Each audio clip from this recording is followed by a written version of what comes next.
here's your mic. Make sure it works. Here.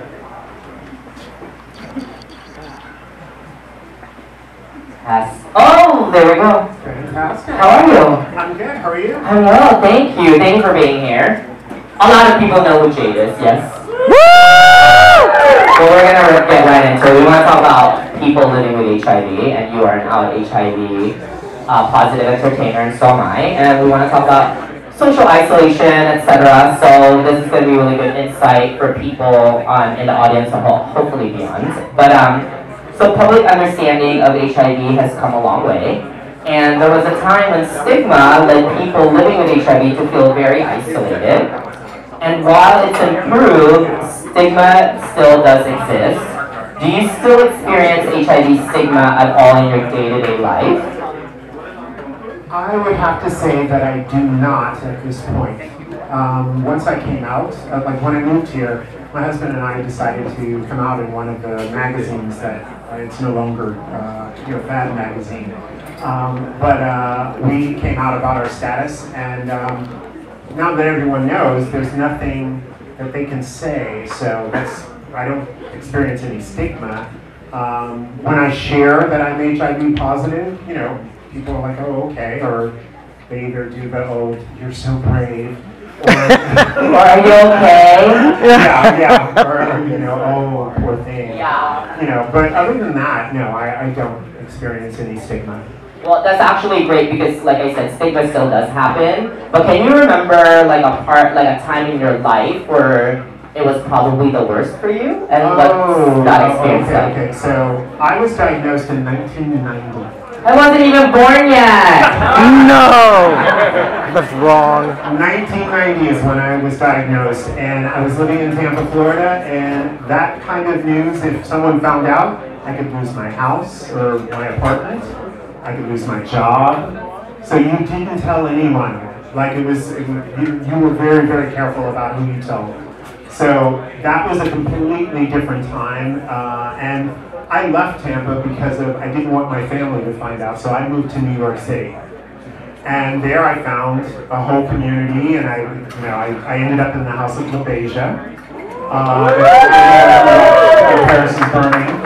I found my community and my people, so it was the best move that I could have ever done, and the best thing that happened to me in life because I got to actually live, because I was hiding when I was in Tampa. So, I really would like to stress that coming out about your status is really, really important. And your life is going to be so much easier. And I know a lot of people, I can't come out, it's going to kill my parents. I can't come out because of, whatever. I don't want them to know at the job or whatever. We have to come out if you're HIV positive. It is so important. And mainly because we can't change the laws. We can't change disclosure laws hiding in a closet. So, and I know a lot of people don't want to hear that, but that's the truth. It is the truth, though. Yes. The journey to coming out when you're HIV positive is each individual's journey. Yes. But I think I can share when I finally came out to my parents. I had said it on season 1 of Drag Race, but I hadn't actually told my parents. And I think it was the fear of growing up Catholic, Filipino, very traditional. But what I found with my journey of coming out is that they supported me and they wanted to help me more than ever, which was nice. And sometimes you may not have that experience with your family, so it's great that you had chosen family in New York that helped you. So chosen family is also really important, I think, in the journey of coming out as being HIV. So, with that being said, obviously it's all of us to overcome HIV stigma, and it shouldn't just be the responsibility of people living with HIV. There's a lot of you here because you are allies, and you are here for this great cause, so thank you very much. And also, I think we thought Jujubee was going to be here, but she's not. It's me only. But for anyone who is experiencing stigma themselves, do you have any advice as to how to navigate that, especially in like personal relationships? We talk about chosen family, we talk about my family. What about outside of that? Okay, so how I used to do this when I was in New York, there was a diner that I used to go to all the time, and they had my headshot there in drag. So, and you know, I don't live in drag, so I don't walk around like this to the supermarket or anything like that. So if I met someone, I would take them to this diner, and I would casually point out the picture, and then I would disclose that that's me in the picture. Now, if they had a problem with the drag, we didn't need to go any further. I wasn't going to share anything else after that. But if they were okay with the drag picture, and I really thought that something could happen and we could possibly date, I would tell them there at the diner. So that was my spot for disclosure. But you know, it's really hard. It's really hard to navigate disclosing to people that you want to date or friends or whatever, because you don't know what their reaction is going to be. But I always tell myself, if it is a bad reaction, y'all are real loud over there. Exactly, hey, right? Hey, yeah, I'm talking to y'all. Exactly. Shut the fuck up. Empty ways. When you're trying to navigate dating or making friends or whatever, you don't know what the reaction is going to be. And I always tell myself, if there's a bad reaction, then they weren't meant to be in your life in the first place. And they can't handle the reality of what life is, because this is life. You're going to meet all kinds of people. You're going to meet people who have cancer. You're going to meet people who have herpes, all kinds of stuff. You got to you got to deal with it. So that would be my advice, is that, like, just remember that, like, if it's a bad reaction, they weren't meant to be in your life in the first place. I do agree with you. I mean, yes. Woo! I remember when I first was diagnosed and I moved to Los Angeles and I was trying to like meet people back in 2007. And I went on a date with this doctor, and I hadn't disclosed my HIV status to him yet. But the minute I said before we even move forward to appetizers, I'd like to because it's like, it just was that's how I was navigating my coming out to strangers and like potential personal relationships. And he looked at me like I was the most disgusting person with the face of like regret and disbelief. And I was so shocked because this person is a doctor, like he's a medical practitioner, he's like, whatever. And having that reaction from a doctor then literally limited my will to even continue dating. And at some point I thought maybe I wouldn't be loved and not have a relationship. I'm married now for 13 years, which is great. My husband and I are about to be 13 years. Yeah, amazing. And I think that's so important when you say if the reaction is bad from the get-go, you just let that person go and you move on, because there's truly a network for each individual, no matter what you're going through, who you are, how you identify, and those chosen families are like the most important. Alright, so on top of stigma, people living with HIV also have to face HIV-related discrimination. You being a person of color, me being a minority and an immigrant, what resources do you encourage people to refer to in these situations? Because in your opinion, like, what changes must be implemented to avoid situations like this from happening?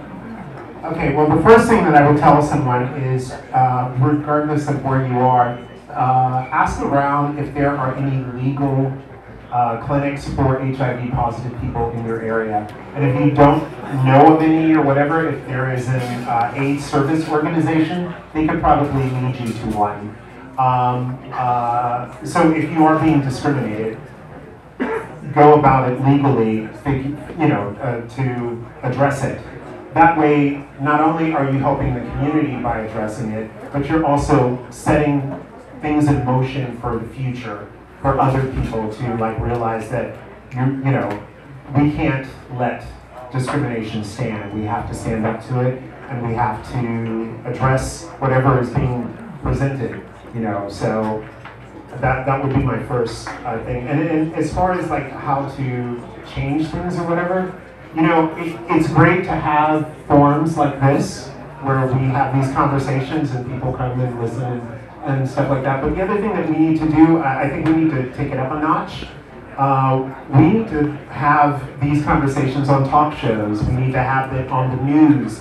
We need to make U equals U like a casual thing that everyone talks about and knows about, because of people of color really don't even know what U equals U is, and that's sad, you know. And so many communities are being left behind, and it's because of we're not doing the conversation on a broader scale. It's great that white gay men know all about this and about PrEP, but like, what about the other people? So this is an opportunity, you know, for us to start thinking about like, how can we get this on the news? How can we get this on a talk show? I want to see Jennifer Hudson interview someone about HIV and talk about it on her show. That would be revolutionary to like get that information out there. I think that it's happening. It's for sure it's happening. Like, we're seeing people come out on television, in reality shows. They're, you know, like sharing their status, etc. But you're right.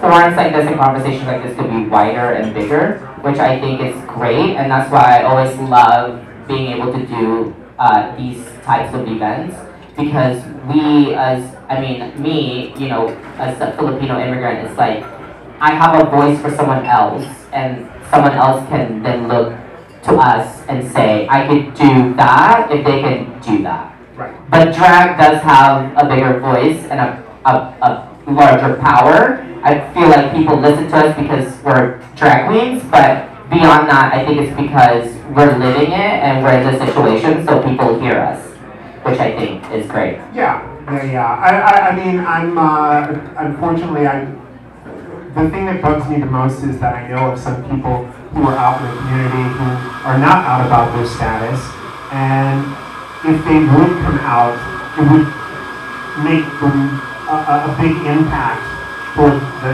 HIV positive community, because of people, a lot of people look up to them, but you know, they're afraid of losing that status, so they won't come out about it. And I'm just like, wow, this is crazy, because I walk the walk every day. I talk about this everywhere I go. Like when they invite me to go to speak at colleges or speak at events or whatever, I talk about this all the time, because I want people to understand what it is like to live with HIV, and to, you know, realize that like, I'm no different than anyone else. I'm living a life. I'm contributing to the society. I'm not, you know, I'm doing what I'm supposed to do. And you could be helping other people do what they're supposed to do. There's some people out there who don't have the resources or whatever. Small things. Literally, go check on a neighbor. You know, that sounds crazy or whatever, but like just checking on somebody who might be HIV positive or whatever means the world to them, to know that somebody cares. Because of a lot of people, I'm sure you know this, a lot of people who are HIV positive, they don't really die of the disease, they die of depression and all of the other things that go with that, because of no one is taking the time to say hello. Especially now, I mean, you know, now that the medication is so incredible, you can really live a long, fabulous life. And so I think that that's what's first most important. And second, I think the journey to coming out, like I said, I agree with you that people should come out, but I also think that that journey is within themselves individually, and I hope one day that they'll have the power and or the confidence to one day say, I'm coming out with my status, I'm HIV positive, and then hopefully it will help the community and further. Yes. So finally, you're a legendary queen, we all know this. You are also a legendary DJ. How would you say that HIV has influenced the party scene over the years? And do you have any thoughts about how music and performance can spread awareness about HIV? Okay, funny you should ask. Let's see, well, I mean, most of, you know, I got diagnosed in 90 and I went to New York in 92.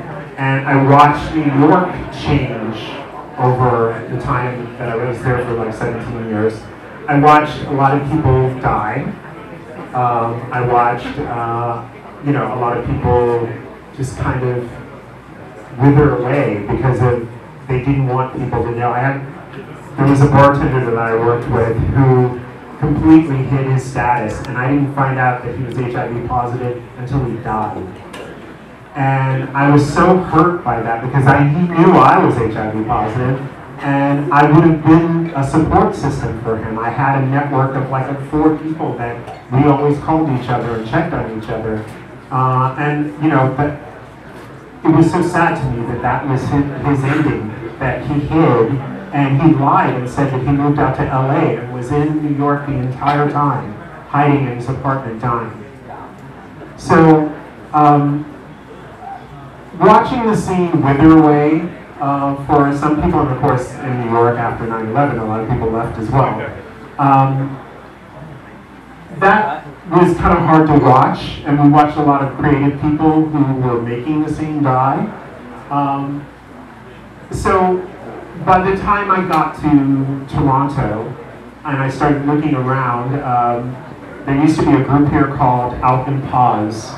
And I don't know if any of you know about it or whatever. Actually, most of you are too young to know about it because they were a lot older. And my husband took me to one of their meetings, and I was just like, what the hell is this? They're supposed to be out and pause, but they weren't. They were hiding, and they were meeting in secret, and they would meet at a restaurant, and they would, they were far away from the village, and I was just like, wow, this is not helping anything. So my husband and I decided to start doing events, and we called it Pause TO on purpose. Then I started thinking about music-wise, and I recorded a song called H.I. Vogue. That was the first thing, and it was for the ballroom scene. And then from there, we fast forward to 2019. I happened to be working on a committee with someone, Derek Yee, who is no longer with us. And I asked him, I was like, I've been here for almost a decade. No one's asked me to perform at the AIDS Memorial. Why? And he was like, what? And I was like, yeah, no one's ever asked me. There's never been a drag queen perform at the AIDS Memorial. So I ended up performing, and they asked me to do a song that I did as a joke called Undetectable. How many of you are familiar with it? So my husband and I were working in Loblaws. Unforgettable was playing on the PA system, and I just, out of nowhere, was like, undetectable. And he was like, well, you gotta do that on stage. And I was like, what? And he's like, yeah, do it. So I did it, put it up on YouTube, nothing. No one paid any attention. But they saw it, and they wanted me to do it for the AIDS Memorial, so I did it. And as soon as I said undetectable, it was amazing the warmth that came from the crowd. And by just changing that one word in the song, I had a reaction from someone who came up to me afterwards who said, thank you for making me feel sexy. I wasn't prepared for that. I wasn't thinking that was, but we are sexual beings. We are HIV positive. We are sexual beings, and we shouldn't be ashamed or afraid to talk about that or be that. So the song kind of took a life of its own. It went viral. I ended up going down to the States to their AIDS conference in Washington, D.C. that year. I got the cover of Plus magazine later that year. And I was just about to go on tour to go do the song and my other songs. If you haven't heard my other stuff, the other stuff is called Bitch Tracks. Club stuff, used for the ballroom, used for clubs. Check it out. Google me. So I was going to go and do this tour, but I was going to promote the Undetectable because we did it as a dance track. And COVID came and shut everything down, so that didn't happen. But over COVID, I decided that I needed to record another song. So my next single for the HIV positive community, I did a cover of Love Hangover. And I made it about we need a cure. Diana Ross in her version, she says, we